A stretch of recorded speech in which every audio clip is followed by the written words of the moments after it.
So, hello everyone. So, in this lecture 3 of vector algebra, we will discuss mainly dot product of two vectors. Before that, we will give the definition of parallel vectors. Okay. So, parallel vectors. So, two vectors A and B in Rn are said to be parallel if A equals to C times B for some non-zero scalar C. That means for some non-zero real number C. So this is the definition of parallel vectors. If C is bigger than 0, okay, if C is bigger than 0, we say that A and B have the same direction. If C is less than 0, we say that A and B have an opposite direction. Okay. So for example, let A equals to 1, 2, 3 and B equals to 2, 4, 6. Then B equals to 2 into 1, 2, 3, which is twice of A. So A and B are parallel and have the same direction. Okay. So this is one example. Let's take another example. Let A equal to 1, 1, 1, B equal to -3, -3, -3. So then B equal to -3 multiplied with 1, 1, 1, which is -3. So A and B are parallel and have opposite direction. Okay. Non-example. Let's try to understand that. So let A equals to 5, 7, 8 and B equals to 5, 9 and 8. Okay. So if you see that, if we will say that these are not parallel, because if B equal to C into A for some C bigger than 0, C not equals to 0, which is a real number, then 5, 9, 8 is equal to 5C, 7C, 8C. So that means these two vectors are equal. That means 5 equals to 5C, 9 equals to 7C, 8 equal to 8C. So this implies that C equal to 1, this implies that C equal to 1, but this says that C equal to 9 by 7. So contradiction, because the C should be fixed, one constant, let's say, but that means that C is not a constant, so such C does not exist. Okay, because this equality should hold for one C.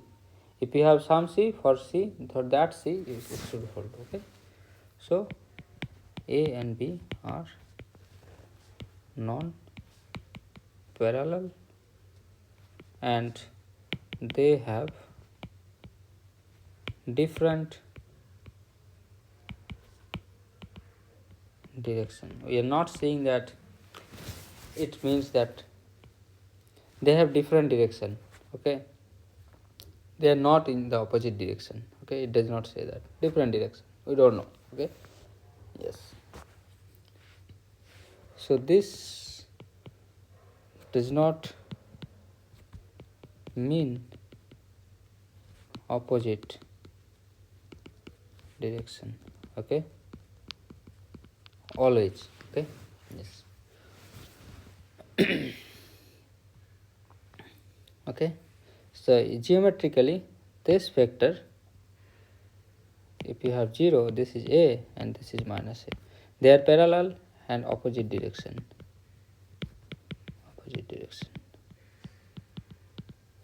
You take this a, let's say some b, and you have twice a b parallel, they are also parallel and same direction, okay. Yes, so now we'll come to the concept of a product of vectors which is called the dot product. So dot product of two vectors, okay. So till now we have given a product, basically multiplication of a scalar with some vector, that was again a vector, but now we will define the dot product of two vectors which will give you a scalar quantity. So let a equals to a1 up to an and b equals to b1 up to bn. So these are two vectors. The dot product of a and b is defined as a dot b. This is the notation. This is defined, you take the first component of a and take the first component of b, multiply them and do the same thing for all the remaining components up to the last component. So for the first one you get a1 b1, for the second one for example you get a2 b2, and for the last one you will get a and bn. This in a very compact form one can write ai bi. So this is a real number, okay, this is a real number, okay. So dot product is not a vector, it's a scalar, okay. So one should keep in mind. So note dot product of two vectors is a scalar, okay. Now we'll see some properties of the dot product. So what are them? So let a, b, c belongs to Rn and c belongs to R. Then a dot b is b dot a, this is commutative, b is a dot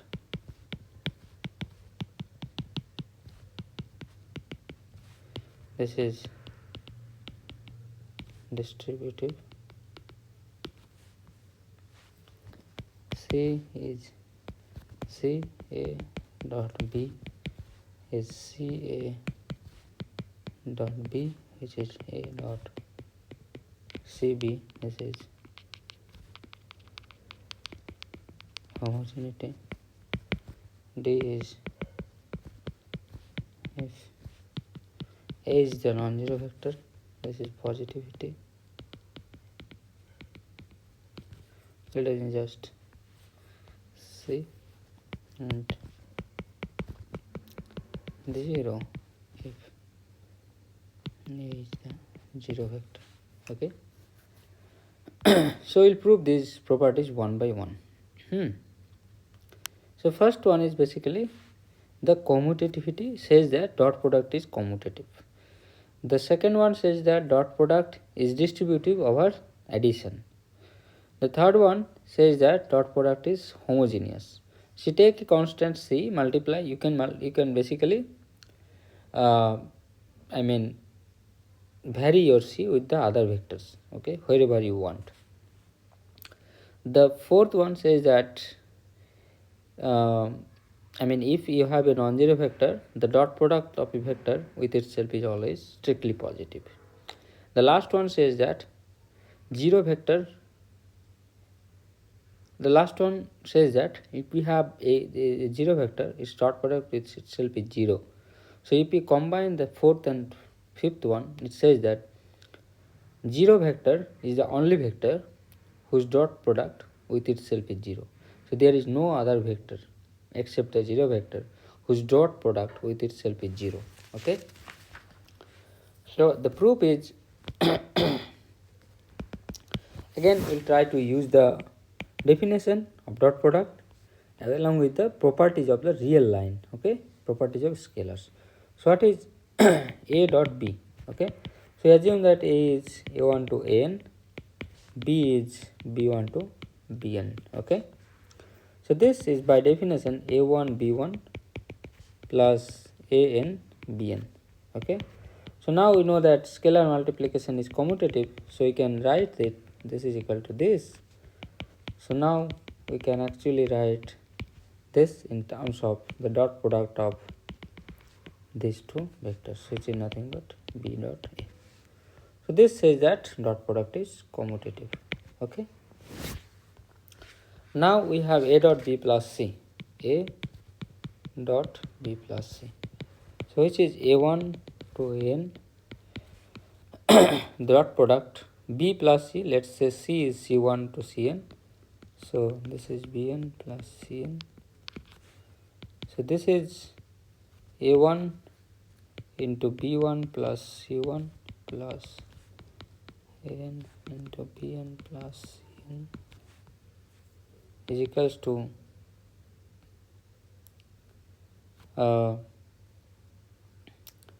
a1 b1 plus a1 c1 plus an bn plus an cn. Okay. So now what is a dot b plus a dot c, right? What is a dot b plus a dot c? So this should be a1 b1 plus an bn. In fact it is plus a1 c1 plus an cn. Okay. So now you add this with this one. Okay. So you get a1 b1 plus a1 c1. Okay. So like this, pair them.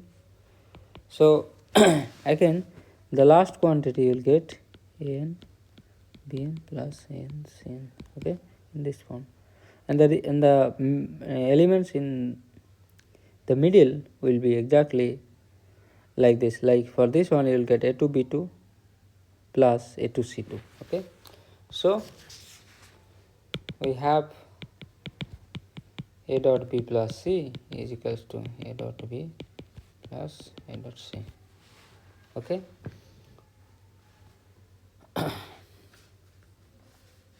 Fine.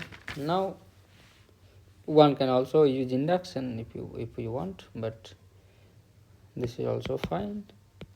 C a dot b is c into sum I equal to 1 to n ai bi. Okay. What is c a dot b?